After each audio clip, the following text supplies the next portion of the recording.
Hey everybody, this is John for Pioneer Nexus MTG, coming at you with a deck tech for Boros Burn. As a friendly reminder, if you do like Pioneer content, please consider subscribing to our channel, as we're going to be the most informative Pioneer channel for Magic on YouTube. So last week we started out exploring a little bit of the format again with Wars of Auras. This time we're taking a look at one of the other premier aggro decks in the format. This is Boros Burn. Deck that's a little bit more in my wheelhouse from playing it a ton in Modern. I've also played it on and off on the format when I've been paying attention to the Pioneer format, which until recently hasn't been all that high. But we're here to amend that. So one thing this deck is a little bit different than its Modern cousins, as well as traditional Burn decks. This one is a little bit more creature-based, as burn spells in the formats are a little bit weaker. There's no lightning bolts, there's no rift bolts, there's no lava spikes, so you're relying on a little bit weaker burn spells in the form of things like Wild Slash, Shock, that kind of stuff. So your burn's a little less effective, so you're a little bit more reliant on creatures, using things like G2 Lava Runner, Monastery Swift Spear, Soul Scar Mage, and Bowmat Courier, most of which actually see play in the Modern format as well. And you're also using things like Vyashino Pyromancer and then Eidolon of the Great Revel, which pairs nicely with your damaging your opponent trying to get ahead and then chipping in the last bit of damage with burn or other random things. In addition to that, you also have copies of Lay Up the Stage to give you some gas in the mid game. 4 copies of Wizard's Lightning, probably the closest we get to Lightning Bolt proper in the format, when you have things like a G2 Lava Runner, Soul Scar Mage, and Young Vyashino Pyromancer gives you 11 wizards in the deck. So a pretty decent chance of being able to cast this for 1. 4 copies of Boros Charm. This card could be used to protect your creatures, in addition to the 4 damage mode. Obviously very powerful in a format with a lot of sweepers. And then finally, like I said, Light Up a Stage gives you a little bit of thing. And then Lightning Strike is kind of your premier burn spell. Kind of the willingness Wizards is to go with most spells in a format not modern or newer or older. Land base, 19 lands. You have the 4 Sacred Foundry, 4 Inspired Advantage, 4 Battlefield Forge. One interesting this one is the Needle Verge Pathway. Gives you another dual land in case you need white mana. And you're not drawing the other ones, which is quite nice when you have quite a bit of white sideboard cards. As far as the sideboard cards, Chain to the Rocks, the closest thing you get in this format to a Path to Exile or Swords to Plowshares type effect. No On Thin Ice or anything like that, so Chain to the Rocks. That's why you have to play a certain number of mountains in your deck. This is your primary removal spell for anything big that your burn spells can't handle. Rest in Peace, any type of graveyard shenanigans going on. 1 copy of a Braid gives you kind of a flexible card that can also deal with artifacts. 3 copies of Searing Blood helps you deal with smaller creatures. 1 copy of Skullcrack for any type of life gain. Roiling Vortex, pretty decent against life gain, also decent against anything trying to cast free spells like Fires of Invention decks, etc., or any type of Ultimatum decks. Then finally, you are a Luris of the Dream Den deck, since you are playing everything 2 CMC or less as far as permanents. So you get to play a Luris kind of as an incidental value card in the mid to late game. So that said, let's get into some matches and see how this format is shaping up. We are back for match number 1. Sure, kind of good luck. I'll play, which is kind of where you want to be. No lands. This is a mulligan. It almost has too many lands. Keep. Back to Forge. Guess we lead on Bowmat here. Get this rolling so we can get as many cards as we can underneath of it.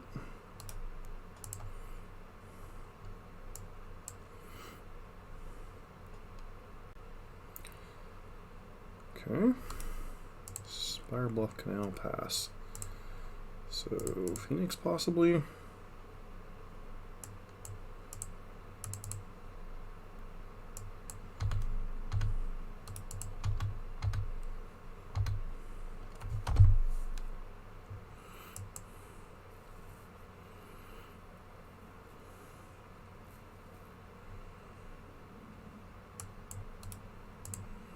Looks like we're up against Arclight Phoenix.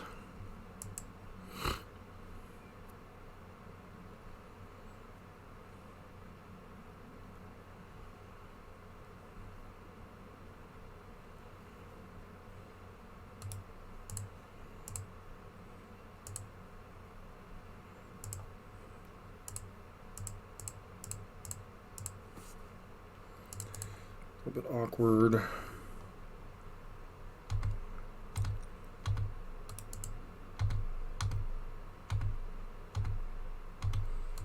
Opponent 8.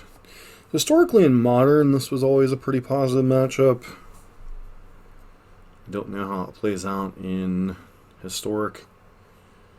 Not historic, Pioneer. Although it will be relevant in historic. Is historic's about to get Faithless looting? Seems like a bad choice, but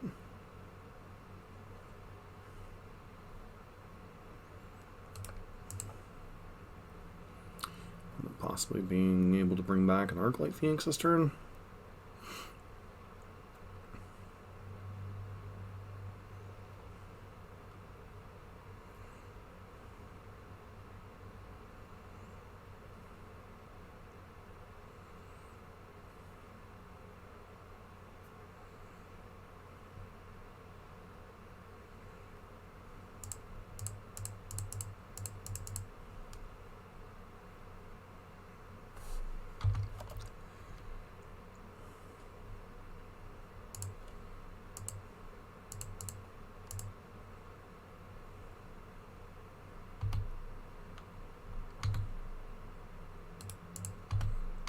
Which one our opponent will decide to block. Presume they'll block the Swift Spear here.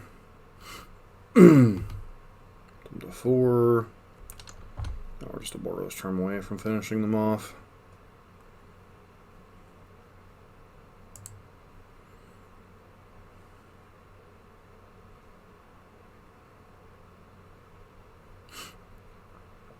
Gotta remind myself about companions sometimes.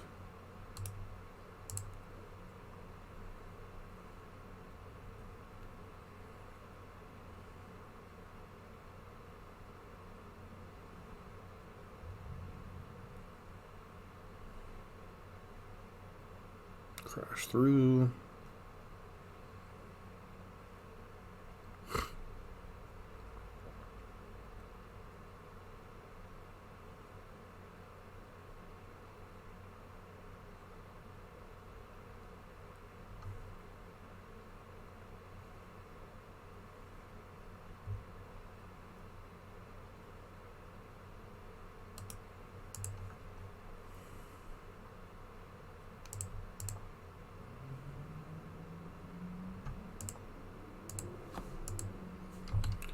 Regardless of what they do, we can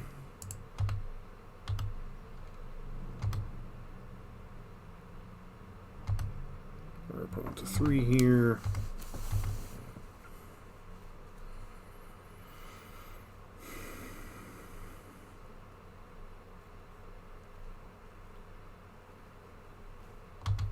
Chart a course. Second Arclight Phoenix.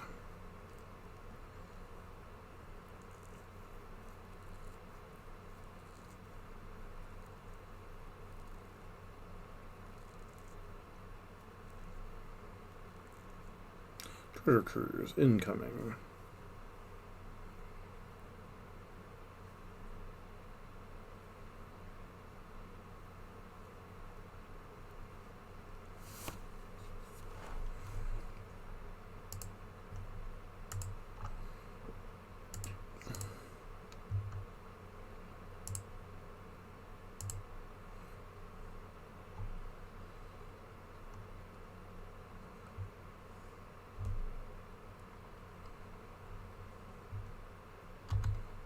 That's not going to save you, friend.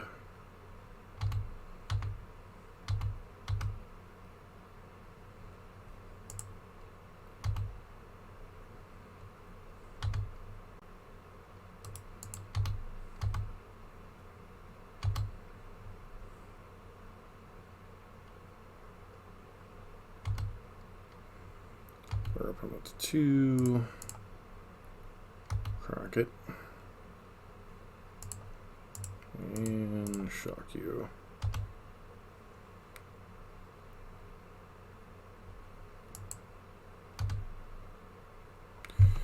Alright.